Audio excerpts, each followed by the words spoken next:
और एक पर्टिकुलर समुदाय और धर्म विशेष को टारगेट करने की इनकी मंशा भी दिख रही है। आनंद तिवारी की खबर है कि स्पेशल सेल की एक टीम दिल्ली से भी निकली है। आनंद,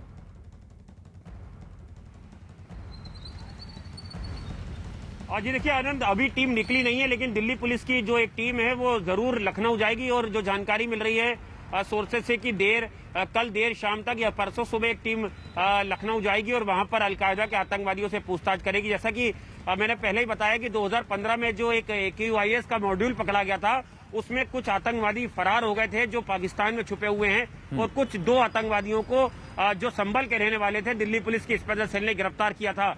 कल जो गिरफ्तारी हुई है उन आतंकवादियों से पूछताछ कर ये पता लगाने की कोशिश की जाएगी कि जो सैयद अख्तर है वो किस तरह से इन लोगों को इंस्ट्रक्शन दे रहा था, क्योंकि वो संभल कर रहने वाला बताया जा रहा है, जिसने अपना नाम हलमंडी रख लिया है और जो इस समय पाकिस्तान से ISI पाकिस्तान से अलकायदा के लिए जो है वो इंडिया में रिक्रूटमेंट का काम देख रहा है और लॉजिस्टिक और जो वेपन्स है वो सप्लाई करने का काम कर रहा है। तो ये एक बहुत महत्वपूर्ण हो जाएगा कि दिल्ली पुलिस की स्पेशल सेल जब जाती है और क्या जानकारी उसको मिलती है, क्या कुछ चीजें शेयर करेगी। क्योंकि आनंद, हाल में ही दिल्ली पुलिस की स्पेशल सेल एक अलकायदा को लेकर एक supplementary chargesheet Patiala house court में दाखिल करने वाली है, जिसमें डॉक्टर सबील अहमद ने जो खुलासे किए हैं उसका पूरा जिक्र होगा कि अलकायदा किस तरह से सऊदी अरब में, पाकिस्तान में और अफगानिस्तान में उसने जिस तरह से अपनी मीटिंग्स वगैरह करी थी, और सऊदी अरब में किस तरह से गढ़ बना था, वहां पे जो यूथ आते थे पढ़े लिखे, वो किस तरह से वहां पे रेडिकलाइज होते थे और उनको उसके बाद ट्रेनिंग के लिए पाकिस्तान भेजा जाता था, जिसमें एक अब्दुल रहमान को भी ट्रेनिंग के लिए पाकिस्तान भेजा गया था। ये सरकारी दस्तावेज में तमाम चीजें दर्ज है कि वो वहां पर हाफिज सईद और जकीउल रहमान लखवी से मिल के आया और किस तरह से भारत में आतंकवादी गतिविधियों का अंजाम देना है उसका खाका वहां पर तैयार किया गया था। हालांकि वो अंजाम देता उसके पहले दिल्ली पुलिस ने जो अब्दुल रहमान है उसे गिरफ्तार कर लिया था। कहीं ना कहीं ये तो एक आतंकी साजिश है, लेकिन यहाँ कांग्रेस के राशिद अल्वी ने आतंकियों की गिरफ्तारी पर क्या कुछ कहा, आइए सुनते हैं। उत्तर प्रदेश का चुनाव होगा, टेररिस्ट पकड़े जाते रहेंगे। पहले भी जब चुनाव हुआ था टेररिस्ट पकड़े गए थे, बीच में टेररिस्ट की गतिविधियां ख़त्म हो गई थी, लेकिन जब जब चुनाव आता है इस तरीके के वाक़यात होते हैं। ये क्यों होते हैं, इस सवाल का जवाब योगी आदित्यनाथ और बीजेपी के नेता ही दे सकते हैं। चुनाव में अभी 9 महीने हैं अजीत, लेकिन चुनाव से पहले टेररिस्ट पकड़े जाते हैं, कह रहे हैं राशिद अल्वी। देखिए, बिल्कुल इस सवाल का जवाब सरकार के मंत्री मोहसिन रजा साहब से ही लेते। कांग्रेस के नेता राशिद अल्वी कह रहे थे कि जब उत्तर प्रदेश में चुनाव आते हैं तभी आतंकी पकड़े जाते हैं, इसके पहले भी पकड़े जाते हैं। किस तरह से इनके बयान को देख रहे हैं?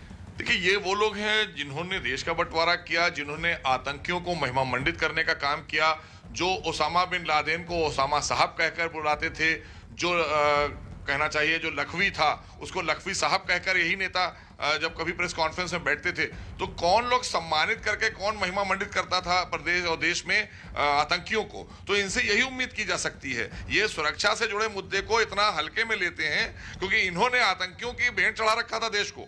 आज आतंकियों से आजाद कराने में भारतीय जनता पार्टी की, देश की आदरणीय मोदी जी की सरकार और उत्तर प्रदेश में आदरणीय योगी सरकार ने काम किया है। हमारी सुरक्षा एजेंसियों ने बाकायदा सतर्कता से काम किया है, लोगों को सुरक्षा प्रदान की और एक बड़ी साजिश को नाकाम किया है। लेकिन उसमें भी कांग्रेस और समाजवादी पार्टी साजिश ढूंढ रही है अपने निजी स्वार्थों के लिए। क्या ये 2022 के चुनाव को लेकर इसलिए ऐसा बोल रहे हैं? देखिए, मुझे लगता है ये तुष्टीकरण की राजनीति करने वाले लोग हैं। अब अगर आप बात करें समाजवादी पार्टी की तो वो पार्टी और उनकी सहयोगी कांग्रेस ये तो आतंकियों को आजाद करने की बात करते थे कि हमारी सरकार आएगी तो हम आतंकियों से मुकदमे हटा लेंगे। तो ये तो सुरक्षा एजेंसियों पर प्रश्न खड़े करेंगी। इन्हें दुर्भाग्य की बात है कि ऐसे लोग राजनीति में हैं कि जो हमारी सुरक्षा एजेंसियों पर रोज प्रश्न खड़े करते हैं, सेना पर खड़े करते हैं। बड़ा दुर्भाग्य है। देखिए, सीधे तौर पर मोहसिन रजा साहब कह रहे हैं कि ऐसे लोग हैं जो सेना और एजेंसियों पर सवाल खड़ा करती हैं। ये दुर्भाग्यपूर्ण है क्योंकि चुनाव आ गया है तो कहीं ना कहीं इसको लेकर सियासत जरूर विपक्ष कर रहा है आनंद। लेकिन यूपी एटीएस लगातार छापेमारी कर रही है, गिरफ्तारी कर रही है और कई सारे दस्तावेज यूपी एटीएस की तैयारी और उनकी कार्रवाई पर मैं अजीत वापस आपकी ओर लौटता हूं। पर आनंद तिवारी अभी बता रहे थे कि दिल्ली पुलिस की स्पेशल सेल की एक टीम कल शाम तक लखनऊ पहुंच सकती है। अब उनकी दिल्ली पुलिस की स्पेशल सेल ने साल 2015 में पैन इंडिया AQIS मॉड्यूल का पर्दाफाश किया था। स्पेशल सेल ने 2015 में अलकायदा के 2 आतंकी मोहम्मद आसिफ और जफर मसूद को गिरफ्तार किया था और दोनों ही संभल के रहने वाले थे। अब मोहम्मद आसिफ आतंकी संगठन AQIS का इंडिया हेड था। आसिफ और ये आसिफ जो है वो ईरान और अफगानिस्तान के रास्ते ट्रेनिंग लेने पाकिस्तान भी गया था। इसके अलावा न्यूज़ 18 के आनंद तिवारी की खबर के मुताबिक लखनऊ से गिरफ्तार किए गए 2 आतंकियों का हैंडलर उमर हलमंडी दरअसल यूपी के संभल का ही रहने वाला है। हलमंडी का असली नाम सैयद अख्तर है, जिसने पाकिस्तान में जाकर अपना नाम बदल लिया। आनंद अभी इसी की बात कर रहे थे आनंद, लेकिन सबसे बड़ी बात यह है क्या जो इंटेलिजेंस एजेंसीज हैं और जो पुलिस है, ये पूरा नेटवर्क है यूपी एटीएस के साथ साथ दिल्ली पुलिस का स्पेशल सेल, क्या ये मानता है कि सिर्फ उत्तर प्रदेश में नहीं देश भर में भी कई सारे ऐसे लोकेशंस हैं जहां पर ये टारगेट हो सकते हैं? और अगर ये अब do it yourself DIY kit है, यानी कि ये तो इंडिविजुअल ग्रुप्स भी हो सकते हैं, ऐसा जरूरी नहीं है कि एक बहुत बड़ा संगठन हो, 2-3 लोग मिलकर भी कहीं पर कुछ कारनामा कर सकते हैं। जी देखिए, बिल्कुल आनंद, आपने बहुत सही सवाल पूछा है। मार्च में जो बीता मार्च है, वहां पर NIA ने एक अहम चार्जशीट है जो कोर्ट में पेश करी थी और उसमें ये पूरा नेक्सस आया था कि किस तरह से अलकायदा के जो आतंकवादी हैं वो न केवल उत्तर प्रदेश, न केवल दिल्ली को अपने निशाने पर रख रहे हैं, बल्कि उनके निशाने पर कर्नाटका, नांदेड़, महाराष्ट्र के कई इलाके थे और वहां के जो बुद्धिजीवी पत्रकार हैं, जो पुलिस पर्सन हैं, जो कॉलमिनिस्ट हैं और जो बड़े नेता है हिंदूवादी या संघ से जुड़े लोग हैं, वो उनके निशाने पे थे। उस चार्जशीट में बाकायदा कई लोगों के नाम का जिक्र है, जो नाम हम यहाँ नहीं बता सकते। उसमें बाकायदा लिखा हुआ कि किस तरह से जो बड़ी शख्सियत थी वो अलकायदा के निशाने पे थी। उसके लिए बाकायदा कुछ जो आतंकवादी थे, जिसमें एक शोएब मिर्जा उर्फ छोटू जिसका नाम बताया जा रहा था, वो जब एक प्लानिंग करने के लिए बेंगलोर जा रहा था, उस दौरान उसे वहां की पुलिस ने गिरफ्तार किया था। तो NIA की चार्जशीट में एक पूरा कच्चा चिट्ठा खोल के रख दिया है कि अलकायदा किस तरह से जो है वो देश में तबाही मचाना चाह रहा था। और जैसे कि आनंद मैं आपको बता रहा हूँ कि सऊदी अरब एक बहुत बड़ा गढ़ था जहां पर कई अलकायदा और लश्कर तैयबा के आतंकवादियों की मीटिंग हुई पाकिस्तान के ISI के कमांडर से और टेररिस्टों से, और वहां पर उन्हें अलग अलग टास्क दिया गया। और जो सबील अहमद है, जिसका खुलासा कल हमने किया था, ये सबसे करोड़पति एक तरीके से अलकायदा का आतंकी था, जिसने अपनी पुश्तैनी पैसा जो था उसका पूरा पैसा जो है वो आतंकवाद में इस्तेमाल करा, रिक्रूटमेंट करने के लिए, वेपन्स खरीदने के लिए, जिसको सऊदी अरब सरकार ने गिरफ्तार भी किया था 2016 में और उसके बाद उसे दोषी करार देकर उसे वहां पर जेल में बंद कर रखा था। बाद में उसे NIA ने डिपोर्ट करके भारत लेके आई थी। तो एक अलकायदा का बहुत लंबा चौड़ा एक पूरा नेटवर्क है और जो लगातार इंडिया में तबाही मचाने के लिए लगातार काम कर रहा है।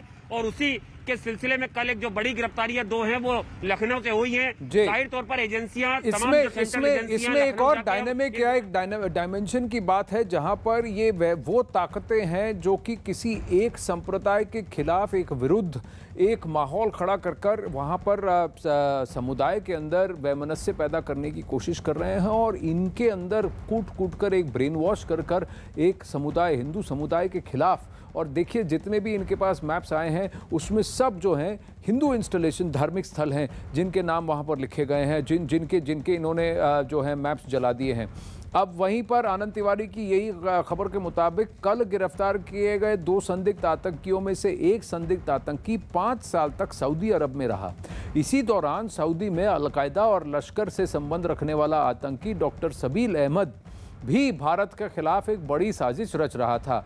आतंकी सबील बेंगलुरु में रहने वाला है, जिसे बाद में गिरफ्तार किया गया। अब न्यूज़ 18 को सुरक्षा एजेंसियों से दस्तावेज मिले हैं और उसके मुताबिक आतंकी संगठन लश्कर का चीफ ज़कीउर रहमान लखवी और मास्टरमाइंड जो है आतंकी हाफिज सईद भारत में जमातुद दावा जैसी संस्था भी खोलना चाहते थे ताकि भारत में तबाही मचाई जाए।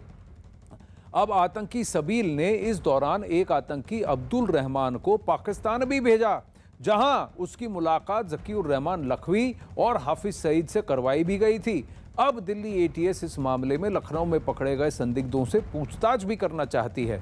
तो ये तो एक और तार जो जुड़ रहा है। विक्रम सिंह जी से मैं जानना चाहूंगा। विक्रम जी एक बात बताइए, जो अब हाल की घटनाएं घटी हैं, कुछ एक तार है